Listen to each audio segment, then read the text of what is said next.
ജീവനുള്ള പരിശുദ്ധയുടെ നാമത്തിൽ ആമേൻ. വിശുദ്ധ ലൂക്കോസ് എഴുതിയ സുവിശേഷം 9-ാം അധ്യായം 57 മുതൽ 62 വരെയുള്ള വാക്യങ്ങൾ. അവർ പോകും വഴി ഒരുവൻ അവനോട് പറഞ്ഞു, നീ എവിടെ പോയാലും ഞാൻ നിന്നെ അനുഗമിക്കും. യേശു പറഞ്ഞു, കുറുനരികൾക്ക് മാളങ്ങളും ആകാശത്തിലെ പക്ഷികൾക്ക് കൂടുകളുമുണ്ട്, മനുഷ്യപുത്രന് തല ചായ്ക്കുവാൻ ഇടമില്ല.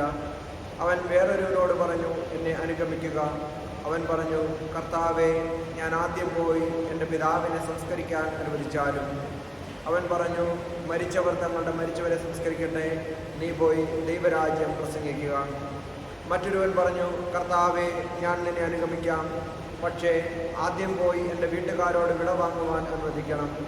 യേശു പറഞ്ഞു, കലപ്പയിൽ കൈവച്ചിട്ട് പിന്തിരിഞ്ഞു നോക്കുന്ന ഒരുവനും സ്വർഗരാജ്യത്തിന് യോഗ്യനല്ല.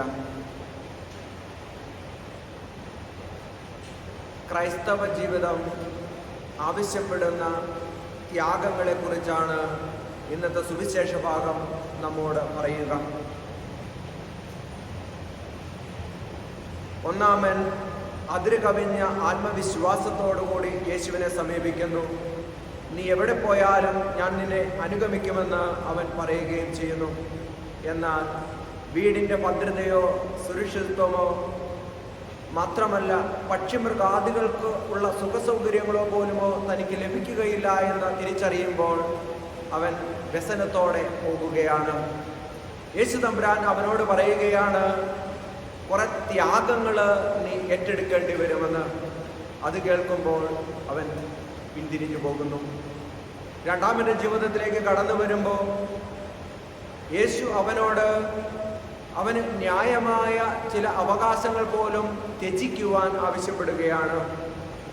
ഒരു യഹൂദനെ സംബന്ധിച്ചിടത്തോളം ഏറ്റവും പ്രധാനപ്പെട്ട കാര്യമാണ് അവൻ്റെ മാതാവിനെയോ പിതാവിനെയോ സംസ്കരിക്കുക, അല്ലെങ്കിൽ അവൻ്റെ ഏറ്റവും അടുത്തവരെ സംസ്കരിക്കുക എന്നുള്ള കാര്യം. അത് 4-ാം പ്രമാണത്തിൻ്റെ അനുവർത്തനമായി അവർ കണക്കാക്കിയിരുന്നു. ലേവ്യ പുസ്തകം 21-ാം അധ്യായം 1 മുതൽ 3 വരെയുള്ള വാക്യങ്ങൾ വളരെ കൃത്യമായി ഈ കാര്യം അടിവരയിട്ട് ഊന്നി പറയുന്നുണ്ട്. എന്നാൽ ഈ ന്യായമായ കടമ പോലും, അല്ലെങ്കിൽ അവൻ്റെ കർത്തവ്യം പോലും യേശുവിൻ്റെ പിന്നാലെയുള്ള യാത്രയ്ക്ക് ഒരു തടസ്സമായി തീരരുതെന്ന് യേശു അവനോട് പറയുന്നു. പ്രിയമുള്ളവരെ, ഇവിടെയാണ് നമ്മുടെയൊക്കെ ജീവിതത്തിലെ ന്യായമെന്ന് തോന്നുന്ന കുറേ കാര്യങ്ങളെ പോലും യേശുവിൻ്റെ പിന്നാലെയുള്ള യാത്രയ്ക്ക് വേണ്ടിയിട്ട് ഉപേക്ഷിക്കുവാൻ യേശു തമ്പുരാൻ ആവശ്യപ്പെടുന്നത്. മൂന്നാമൻ്റെ ജീവിതത്തിലേക്ക് കടന്നു വരുമ്പോൾ അവൻ തൻ്റെ വീട്ടുകാരോട് അനുവാദം ചോദിച്ചിട്ട് യാത്ര പറഞ്ഞിട്ട് വരാമെന്ന് പറയുമ്പോൾ യേശു പറയുകയാണ്, കലപ്പയിൽ കൈവച്ചിട്ട് തിരിഞ്ഞു നോക്കുന്ന ഒരുവനും സ്വർഗരാജ്യത്തിന് യോഗ്യനല്ല എന്ന്. ചുരുക്കി പറഞ്ഞാൽ, ഒന്നാമനും മൂന്നാമനും തിരിച്ചു പോകുന്നു. രണ്ടാമനെ മാത്രമാണ് യേശു തമ്പുരാൻ തൻ്റെ പിന്നാലെ വരുവാൻ അനുവദിക്കുക. പ്രിയമുള്ളവരെ, എന്താണ് ഈ സുവിശേഷ ഭാഗത്തിലൂടെ യേശു തമ്പുരാൻ നമ്മോട് പറയുക? അല്ലെങ്കിൽ നമ്മുടെ അനുദിന ജീവിതത്തിൽ എന്താണ് ഈ സുവിശേഷം നമ്മോട് സംസാരിക്കുക? കൃത്യമായി പറഞ്ഞാൽ, നമ്മുടെ അനുദിന ജീവിതത്തിലുണ്ടാകുന്ന 3 സാധ്യതകളെയാണ് ഈ സുവിശേഷ ഭാഗം നമ്മുടെ മുമ്പിൽ വരച്ചു കാണിക്കുന്നത്. ഒന്നാമതായി, നമ്മുടെ അനുദിന ജീവിതയാത്രയിൽ യേശുവുമായുള്ള ബന്ധത്തിൽ നിന്റെ കാര്യസാധ്യത്തിന് വേണ്ടിയുള്ള ഒരു വഴിയായി നിന്റെ ദൈവത്തെ കാണുന്നുവോ? നിന്റെ ആരാധനയെ, നിന്റെ പ്രാർത്ഥനയൊക്കെ നിന്റെ കാര്യസാധ്യത്തിന് വേണ്ടിയുള്ള ഒരു മാർഗമായി മാത്രമാണോ നീ പരിഗണിക്കുന്നത് എന്നുള്ള ചോദ്യമാണ് നമ്മുടെ മുമ്പിൽ നിൽക്കുക. നമ്മുടെ ജീവിതത്തിലേക്ക് കടന്നു വന്നേ, നമ്മുടെ ജീവിതത്തിൽ സന്തോഷവും സുഖവും സൗകര്യവുമുള്ള സമയത്ത് പലപ്പോഴും നമ്മൾ യേശുവിനെ, ദൈവത്തെ മറന്നു പോകുന്നു. അതിൻ്റെ പിന്നാലെ നമ്മൾ പോകുന്നു. എന്നാൽ ജീവിതത്തിൽ വേദനകൾ വരുമ്പോൾ, പ്രയാസങ്ങൾ വരുമ്പോൾ നമ്മൾ യേശുവിൻ്റെ പിന്നാലെ കടന്നു വരുന്നു. അതായത് കൂടുതൽ പ്രാർത്ഥിക്കും, കൂടുതൽ ആരാധനാലയങ്ങളിൽ നമ്മൾ പോകും, ധ്യാന മന്ദിരങ്ങൾ കയറിയിറങ്ങും. ഇനിയും ഇത് മാത്രമല്ല, ആ കാര്യം സാധിച്ചു കഴിഞ്ഞാൽ ദൈവസന്നിധിയിൽ തിരികെത്തിച്ചോളാം, നേർച്ചയിട്ടോളാം എന്ന് പറഞ്ഞ് തുടങ്ങിയുള്ള വഴിപാടുകൾ പോലും നമ്മൾ നേരുന്നു. പ്രിയമുള്ളവരെ, ഇവിടെയാണ് യേശു തമ്പുരാൻ നമ്മളോട് പറയുന്ന ഏറ്റവും പ്രധാനപ്പെട്ട കാര്യം. നിന്റെ ജീവിതത്തിൽ ദൈവത്തിൻ്റെ പിന്നാലെയുള്ള യാത്രയെന്ന് പറയുന്നത് കാര്യസാധ്യത്തിനു വേണ്ടിയുള്ള ഒരു കാര്യമാകരുത്.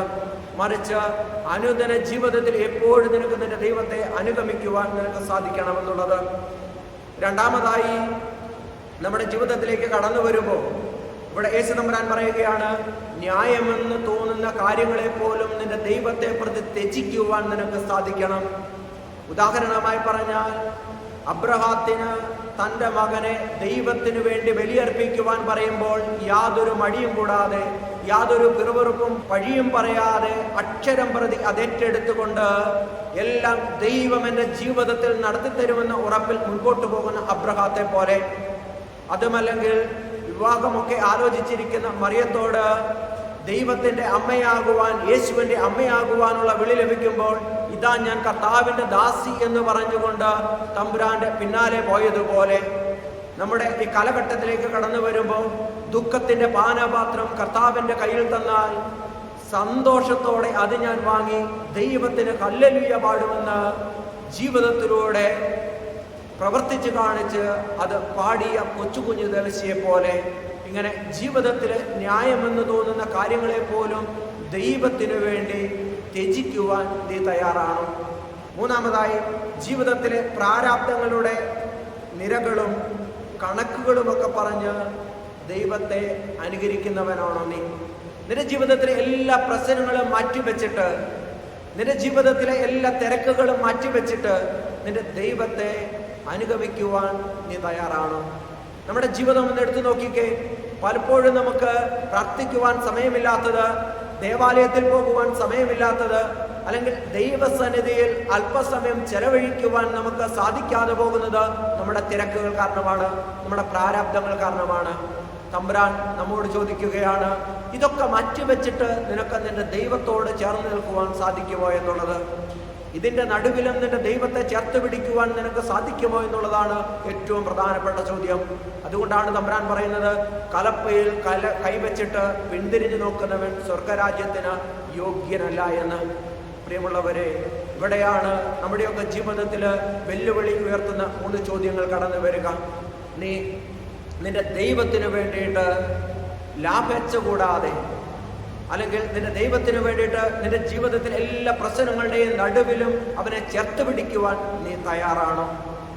നിന്റെ ജീവിതത്തിൽ നിനക്ക് ന്യായമെന്ന് തോന്നുന്ന കാര്യങ്ങൾ പോലും ദൈവത്തെ പ്രതി ത്യജിക്കുവാൻ നീ തയ്യാറാണോ എന്ന്.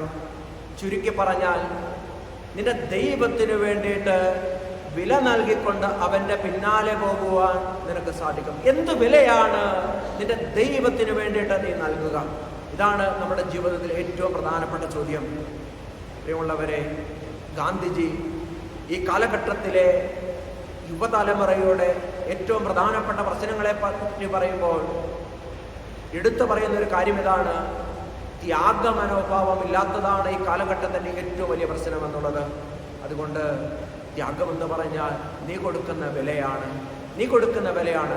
എന്ത് വിലയാണ് നിന്റെ ദൈവത്തോട് ചേർന്ന് നിൽക്കുവാൻ അനുദിന ജീവിതത്തിൽ നീ നൽകുന്നത്?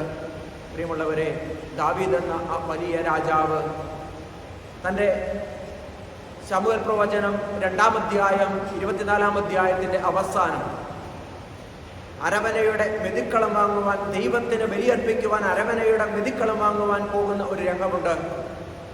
ദാവീദും ഭൃത്യന്മാരും വരുന്നത് കാണുമ്പോൾ തന്നെ അരവന ഓടിച്ചെന്നിട്ട്, പ്രഭു, അങ്ങ് എന്തിനാണ് വന്നത് എന്ന് ആരായുമ്പോൾ ദാവീദ് രാജാവ് പറയുന്നുണ്ട്, ദൈവത്തിന് ദഹന ബലിയർപ്പിക്കുവാൻ നിന്റെ മെതിക്കളം വാങ്ങിക്കുവാൻ വന്നതാണ് ഞാൻ. അപ്പോൾ അരവന പറയുന്നുണ്ട്, ഇതാ മെതിക്കളം അങ്ങ് എടുത്തുകൊള്ളുക, കാളകളും വിറകുകളും അങ്ങ് എടുത്തുകൊള്ളുക എന്ന്.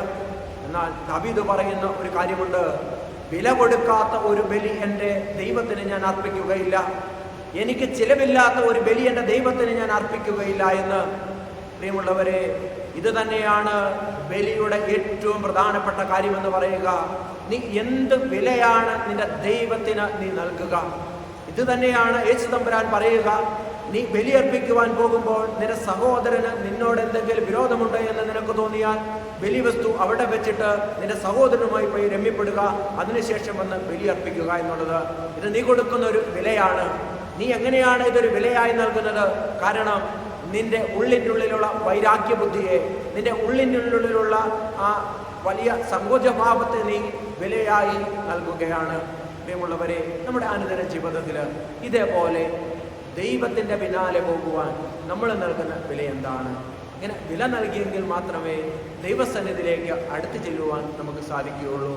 അല്ലെങ്കിൽ ഒന്നാമത്തെ മനുഷ്യനെ പോലെ നമുക്ക് നമ്മുടെ ജീവിതത്തിൽ ദൈവത്തിൻ്റെ പിന്നാലെയുള്ള യാത്രയിൽ നഷ്ടങ്ങളുണ്ടാകുമെന്ന് തിരിച്ചറിയുമ്പോൾ നമ്മൾ തലകുനിച്ച് ആദ്യത്തെ മനുഷ്യനെ പോലെ നമ്മൾ നടന്നു നീങ്ങും.